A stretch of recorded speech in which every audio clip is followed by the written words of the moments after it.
बबे कहबू। नीली नीली अखियां से कोई दिलू जादू। लागता कि साचो मर जाई आज।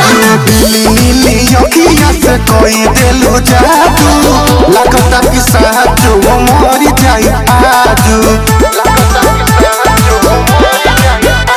हेलो दोस्तों, कैसे हो आप सब? तो कैसा लगा आज का डांस वीडियो?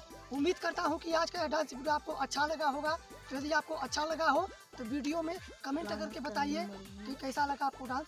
हमारे वीडियो को लाइक कीजिए। हाँ, और हाँ, अभी तक आपने यदि चैनल को सब्सक्राइब नहीं किया है तो कर क्या रहे हैं, हमारे चैनल को सब्सक्राइब कीजिए और बेल आइकन को प्रेस कीजिए ताकि आगे भी मैं आपको इसी तरह इंटरटेन करता रहूँ। तो चलिए, धन्यवाद।